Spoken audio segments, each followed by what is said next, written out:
Hello and welcome to the Comspark Magazine interview series. My name is Derek Strauss with Gavroche, and we're partnering together with Comspark Magazine in a series of interviews. And today I have the pleasure of, again, speaking to Eku Williams. Eku and I had a conversation just briefly prior to this one, where we focused on vulnerability management and the best practices around that. And we promised that we would be getting Eku back again in the studio here to have a discussion with us about the great topic of cyber liability insurance. And Eku, again, thanks for joining me once again today. No problem. I appreciate you having me. So for those of you who didn't hear the first video clip that Eku and I did, I'd encourage you to check it out because I think it provides really useful background to what you're about to hear from Eku. So, look out for that. But let's just jump straight into this one in terms of cyber liability. Why is cyber liability insurance important? It is important. Well, one, we want to make sure you're covered, right? Like any insurance program, you buy a house, you buy a car. If something was to happen, are you covered? And can you recoup those losses that happen? Same thing with cyber liability insurance, very high level. If you were to get breached and get ransomware, is there a loss of information and data? Was that information encrypted and you need to get that back? What was to happen? Well, now there are insurance programs in place for that.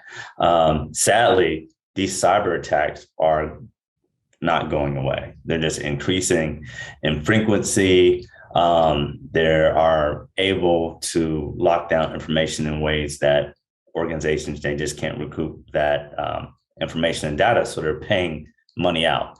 So you won't want to pay it out your pocket, just like any other insurance if you get in an accident or something was to happen. So therefore, you have that cyber liability insurance to really, if you were to get breached, how am I covered? What are those gaps that are in place? And you really need to think about that as an organization. As these bad actors become more aggressive, you want to make sure you're covered. And not just from that, from a regulatory standpoint, things are always changing. And you want someone to work with you to make sure you are on top of that. You want to make sure your policies are up to date with all your renewals. You want to make sure all gaps are covered, because as these cyber attacks are increasing, cyber insurance now they're putting things and programs in place that are covering those gaps because of the bad actors. That's the good and bad, right? The good part is you have insurance there. The bad part is there's insurance out there that are in line with what the bad actors are doing. So you want to be able to cover all of that. And like we discussed in our other discussion, the network and the data, that's the lifeline of our organization. We don't have that. We don't have an organization to work. We can't take care of our customers. There's reputational risk if we can't be operable in a nice amount of time. So, the different type of policies that are out there and what they're doing, you want to protect that. You want to have your network security policies or privacy liabilities in place. You want to have forensic expenses if you were to get breached, right? So how did it happen? How did they get in? We need to be able to study that. But then you have insurance programs that take care of that. As far as credit monitoring, hacker damage, investigations, these are all things that you really want to look at in programs that are in place. At the end of the day, the cyber extortion is there, computer crime, phishing. What are these emails that came in? Who clicked on the wrong link? Those are certain things that through cyber liability insurance, they're able to come back, go in, look at, and help you out as an organization to put these certain things in place, and if it's system failure, cover those gaps. And if you don't have the right things in place, you don't want to be denied. So that goes back to vulnerability management, as we talked in the initial session, is if you do these vulnerability scans, putting these vulnerability management practices in place, you're able to start to mitigate these risks.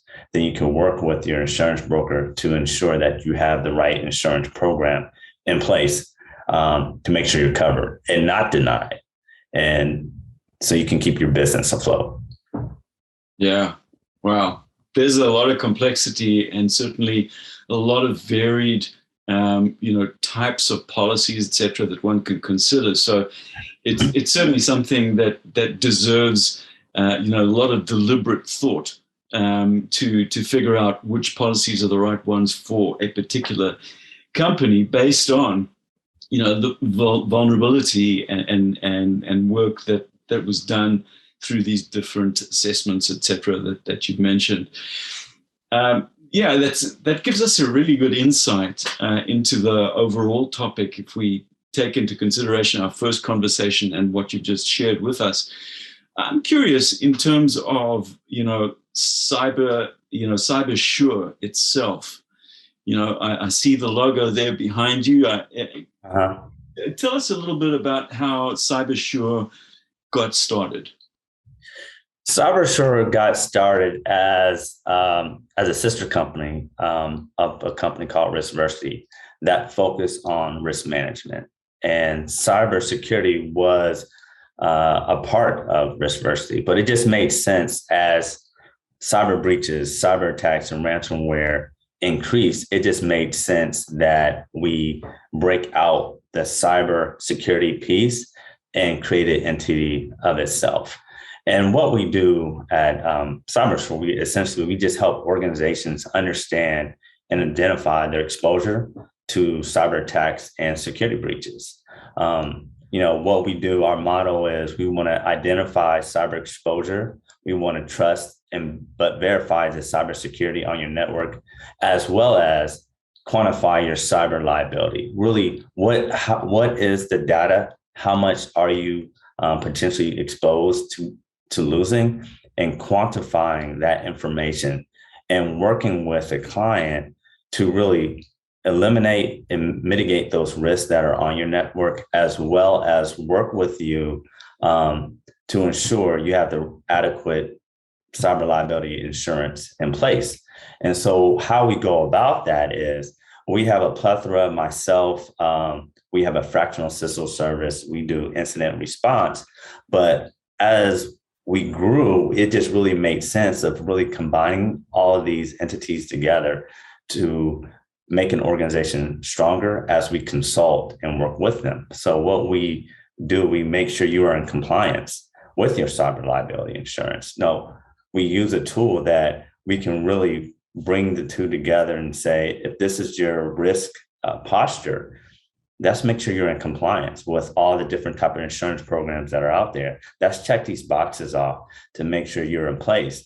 And how we're going to get there is we consult with the client to ensure that they are mitigating these risks. And if they need help, really walk them through it. And either through different type of assessments, internal, external vulnerability scans. We provide education webinars as well, phishing exercises to make sure we educate our clients to make sure that they don't click on that wrong email, right? And then as well, to make sure that controls are being tested adequately. We have IT audit programs as well. And then we provide a fractional CISO service for these medium-sized companies that doesn't have a CISO, but you need that assistance to really, what's my security posture? What can I do? Even though I can't afford a CISO on salary, what can we do? Can you help us through and put us in the right program to go forward? So these are things that we work on through CyberSure to make sure that essentially you're assured, right? We provide organizations assurance for their cybersecurity so you can eliminate the risk, mitigate those risks, and then make sure you're secure long-term going forward. Because as these bad actors are continuing to attack, as we mitigate those risks, we want to also continuously make sure that you have the adequate cyber liability insurance in place as well. Okay. Yeah, and I like the, under the logo, under the name, you say risk managed, period. I Right. like that. That's the outcome. That's what we're going for Right. here because, as you've been saying, I mean, the risks are just continuing to escalate. They're ever changing. And it's something, every company has to have their finger on the pulse of. So that's an interesting recounting of where the company came from and how it grew. It makes a Right. lot of sense, So, Eku, with that, I think we've covered most of the topics that we wanted to try and talk through. I'm not sure if you've got any kind of final, thoughts in terms of, if I'm a totally unwashed company and, I'm totally new, I've never been exposed to any of this stuff, in a couple of sentences, what would your advice be to me? You just met me, cold, and I just kind of walked up to you and I've said, hey, I've heard about this, risks and stuff, and looks like we're going to need to do something about it. What should I do? The first thing I would say is, have you been cyber assured? That's our coined phrase for what we do. But really, what's your risk posture? Are you managing risk? When's the last time you've done a risk assessment or had an IT audit or had any type of vulnerability scans to really look at your network? And for a lot of organizations, the question is they don't know, or I don't think I've never done that. And how can I get there? And that's where we come in play. That's how we can help you out to really mitigate that risk. And like I said, risk manage, right? Point blank, let us provide that service to you. But overall, even as an individual, just be safe, change your passwords. It's the little things when it comes to vulnerability management and managing your risk to make sure you are secure. Okay, fantastic. Great advice from the mouth of the expert. Thank you so much. Thanks for joining me today, and thanks also for the previous interview that we did together. So for the audience, please check out the previous interview as well. And I'm sure all of the people that have been hooked into this particular series with you, Eku, have learned something, and you've given them something to certainly think about and to act on. So once again, thank you so much for joining, and thanks to the audience for listening.